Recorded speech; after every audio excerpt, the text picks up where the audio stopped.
Hi cats and kittens, it's Amy from Savor Salvage Scent. Hope you're having a beautiful day. I thought I would just do a quick video today, just sharing some kind of experimentation with the note of patchouli. For those of you who are new to the channel, thank you so much for stopping by. This focuses Savor Salvage Scent mostly on all things fragrance related, fragrance experience, education, learning, reviews, etc., collecting, you know. Um, for those of you who are returning, thank you so much for supporting me. It's wild to see my audience or group of supporters growing, and I just could not be more excited. I love how much you are teaching me, what we're sharing, how much you bring to the conversation, so thank you. So I try to constantly kind of learn and expand my nose, so to speak, expose myself to new things. I know that patchouli can be a note in perfumery that is very challenging to some people.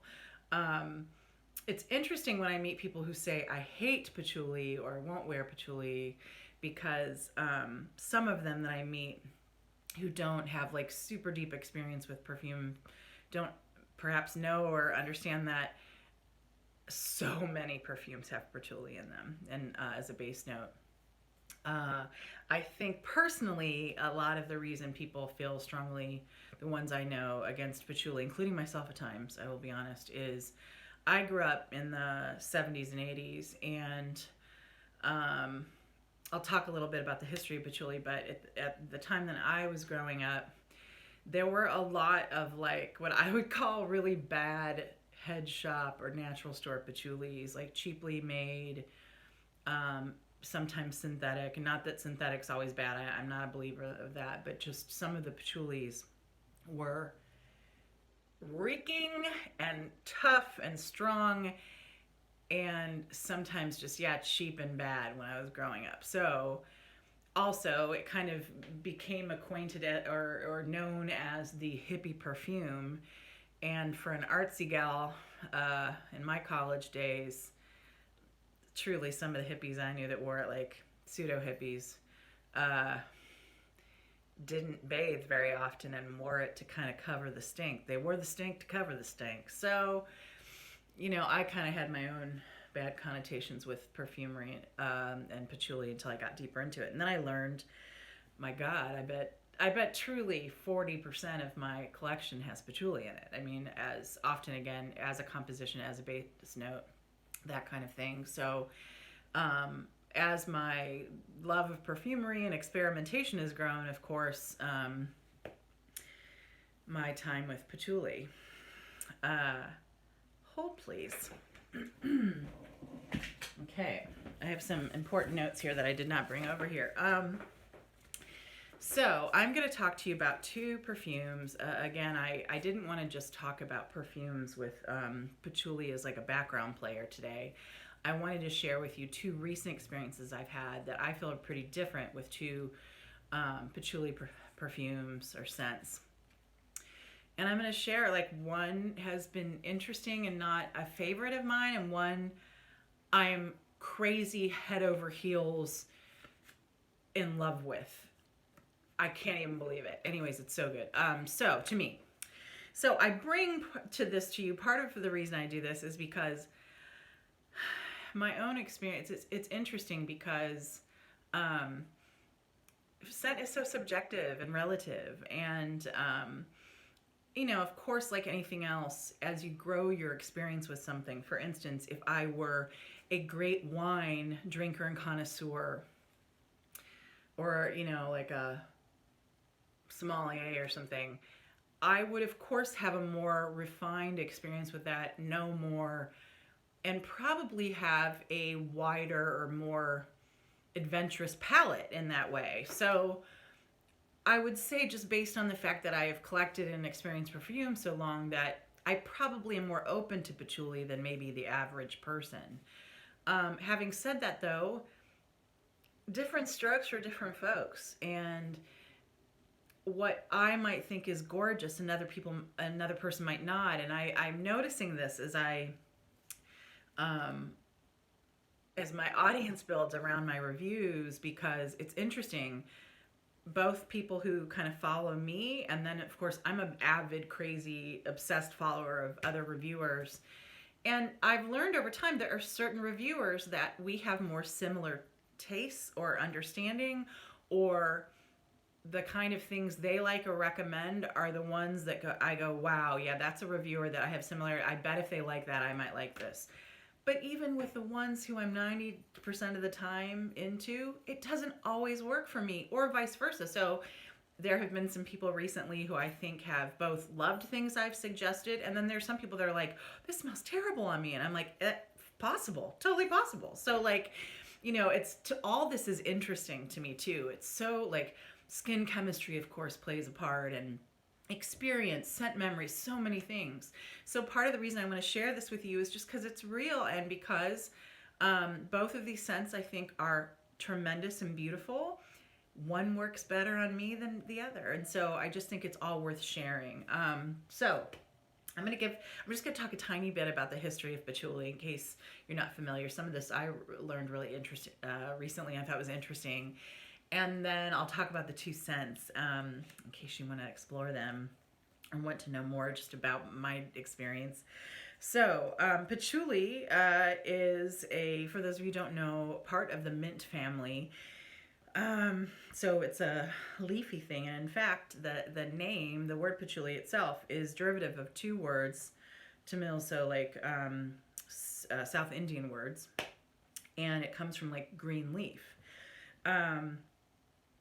Archaic has been around forever and is native to Southeast Asia, but really became popular or introduced to the bigger world through trade routes, and mostly through the Indian use of patchouli. And so my understanding is that sometime during, like, I want to say the 1830s, 1840s, through trade routes when things were coming from India to Europe. And I think Napoleon was one of the first people to kind of like order it, or to, name it perfume. My understanding is he was having shipped like silks and scarves from India.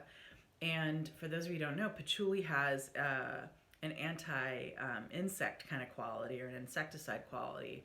It's been used in culinary ways and teas, and as a scent, an herb, but also as an insect repellent. And so when these fabrics came from India, they were often packed in the leaves, and Napoleon liked it.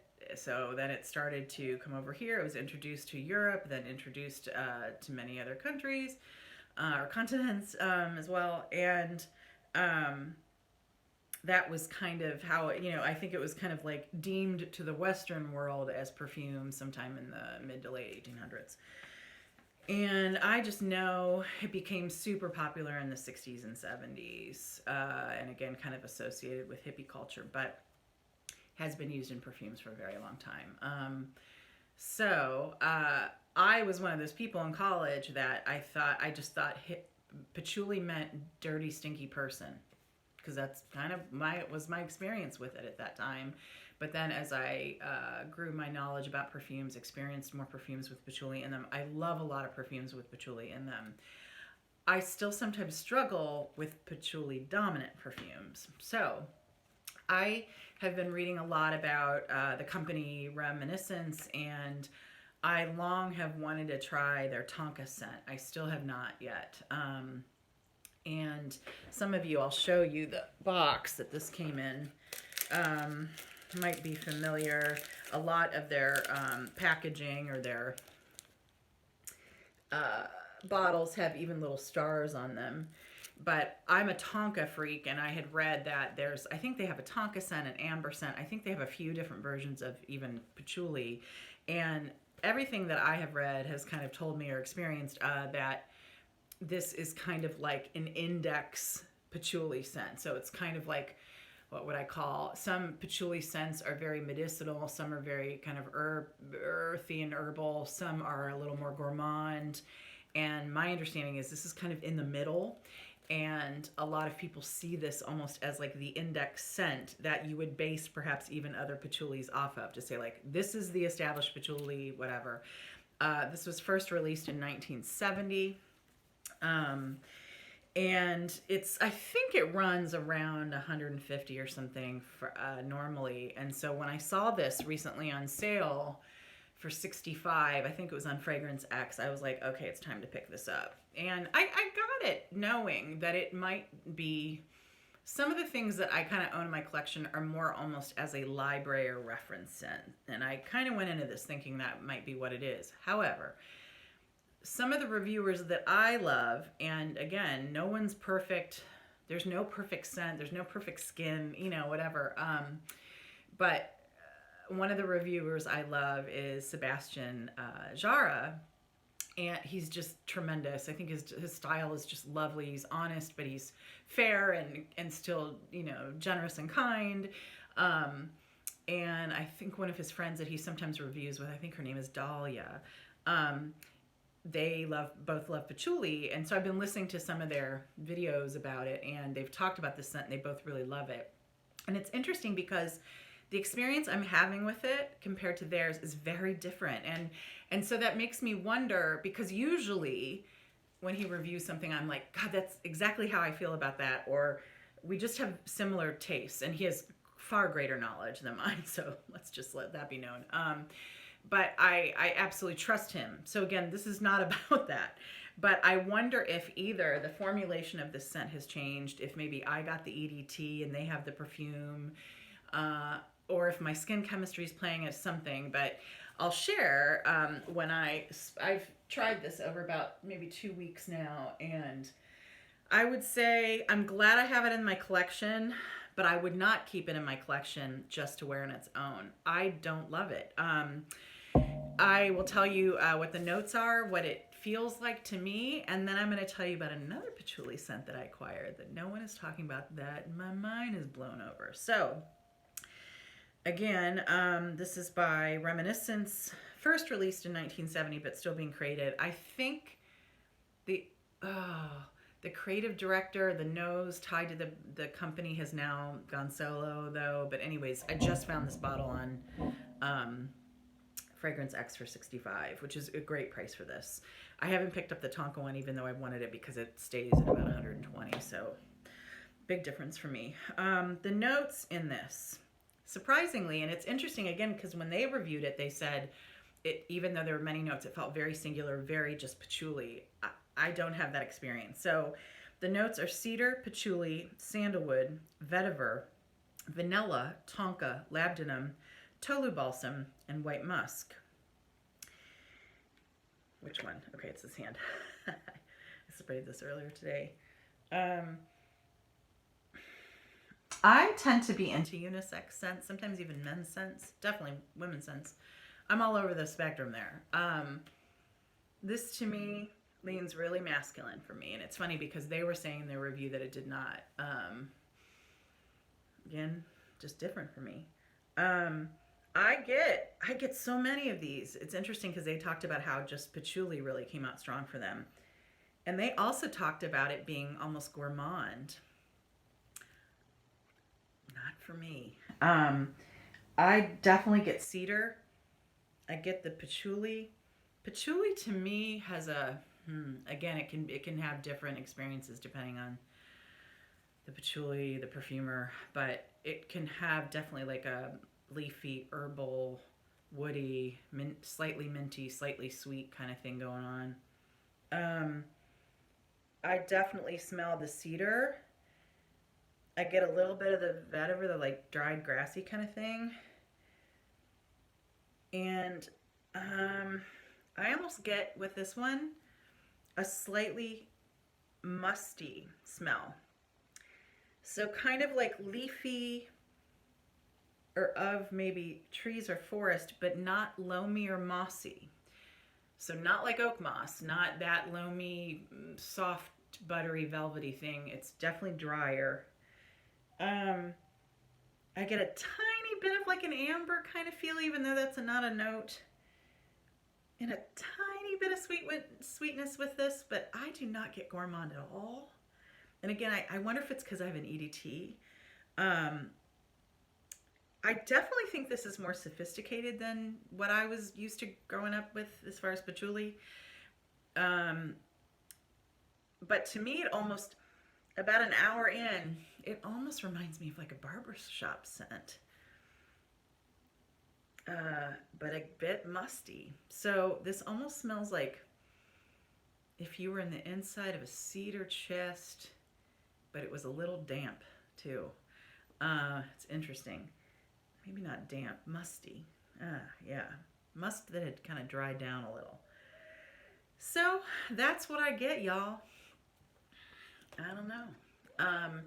Again, I'm glad I have it. I'm going to use this as a reference, but also probably for layering. So like, I think in the fall and winter, because of its leafy kind of dried quality, I think with like a little vanilla, with things that are just super sweet, this could be really cool. So I am glad I have it, but I'm going to be really real about how I feel about it on its own. So, Reminiscence Patchouli. So, the big surprise that I cannot wait to tell you about, because I cannot find any information about it. I don't think anybody's talking about it. God, it's so good. It's so exciting when you're this deeply into something and you still find something new and you're like, oh my God, it's so good. That's so unexpected. It's so revolutionary. It's so beautiful. Oh my gosh. And I love just with taste or smell when your nose or palate isn't ready for something, and then it blows your mind even more because you're like, I'm not used to that. It's so cool. So, meet Desert Fleur. I love, Anthropologie to me has such a cool range of perfumes. And for those of you who are fans, you will know that not unlike like a place like Zara and H&M, Anthropologie does not have perfumes made for them, to my knowledge, but they promote and carry an interesting range of other people's perfumes all the time. And for probably 10 years, I have picked up really cool scents. I mean, some I would say are more refined than others. They tend to be at a really good price point. One of my favorite perfumes, now sadly discontinued, is, I think it's called by Royal Apothecary, Noble Carnation. Just incredible. But they've had some tremendous perfumes over time, and often are really at good price points. I mean, from like $15 to $70. So like a lot in the 20 and 30 range. So things you can kind of take a risk on too. So I have been building kind of like my reference library of vanillas, and I'm going to talk to you all about that in a few weeks, but I'm reviewing some of my favorite vanillas and a kind of a range of vanilla experiences. So I heard that they were having a sale a few weeks ago. They had a 25% off anything online sale and free shipping.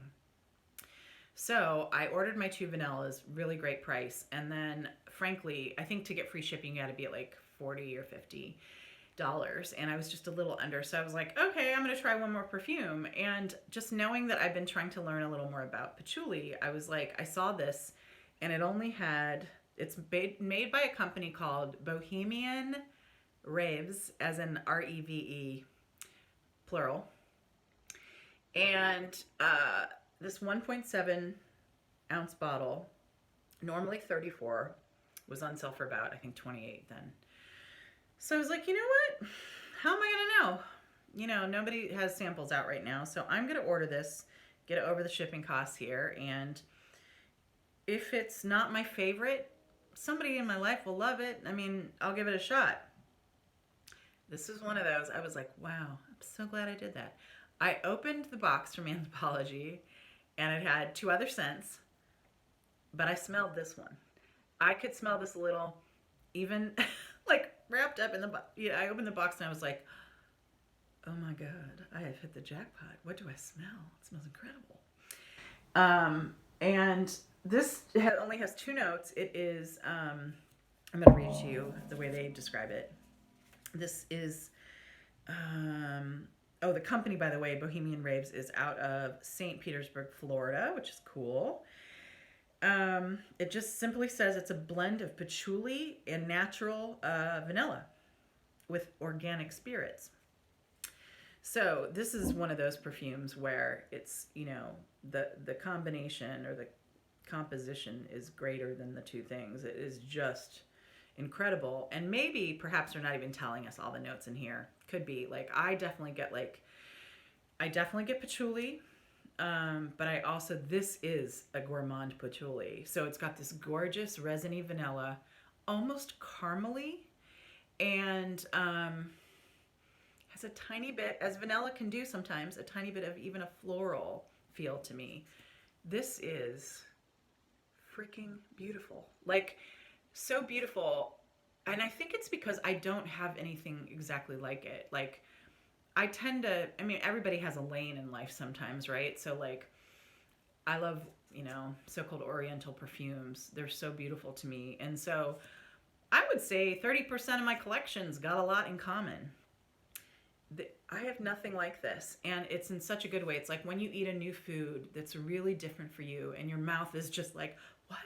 Like, that is the way my nose is with this. And then when I sprayed it, I was like, oh my God, I'm in love. How have I lived without this?